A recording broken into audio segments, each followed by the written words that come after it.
We're looking at the bones of the appendicular skeletal system. And I want to point out that we're missing the hands and the feet, so they would also be present here. So let me give you this, remember, is part of the axial, that was the sacrum. And I want to show you how it would join with the pelvis. And remember, I have only one side here.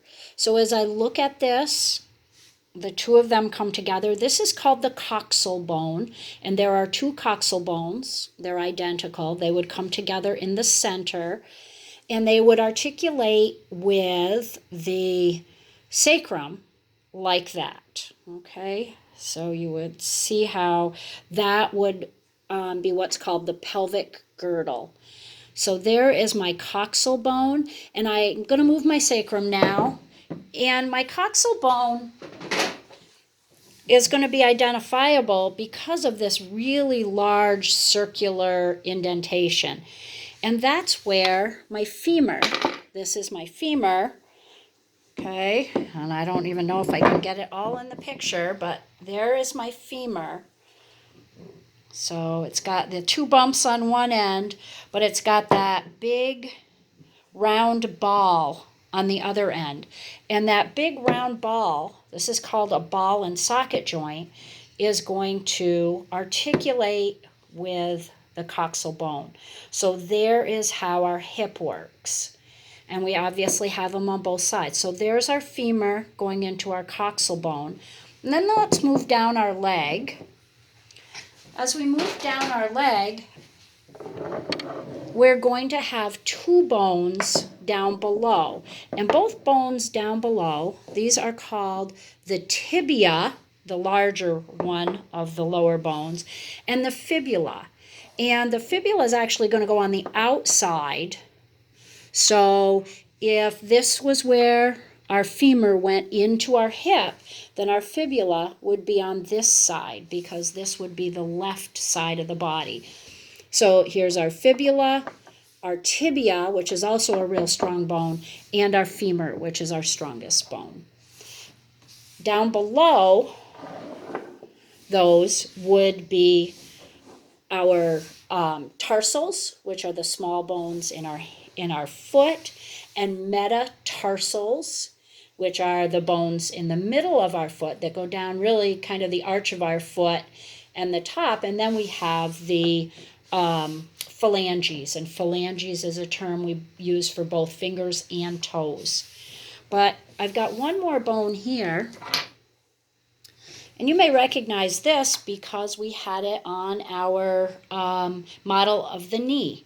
And there's the patella, and the patella is also going to be present here, but we know that that floats, right? It is encased in tendon, and so it's going to float here. So that's our leg. Let me move our leg out of the way.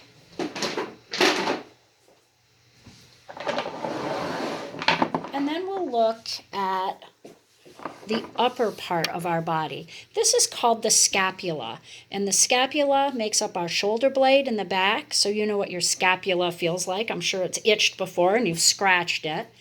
This is also a ball and socket joint. So you notice that this, which is the humerus, okay, that has a round part as well. So in order to identify both the femur and the humerus, what you want to do is look for that round area, the nice smooth round area. With the scapula and the coxal bone, you want to look for where it would meet that nice round area. So here is this nice smoothed area where our humerus would meet our scapula. And you notice it's not as deep as the one in our coxal bone. And you also know that people have more of a tendency to separate their shoulder joint than they do their hip joint. Okay, and that's one of the reasons. This is not all that holds it together. There's a bunch of muscles and ligaments and tendons that are also involved in that. But injury occurs more with this joint than with the pelvic joint. So there's our humerus, and our humerus Oh, and while I'm up there, I should point out this. Okay, this almost looks like a rib, but it's not. That is a clavicle or a collarbone.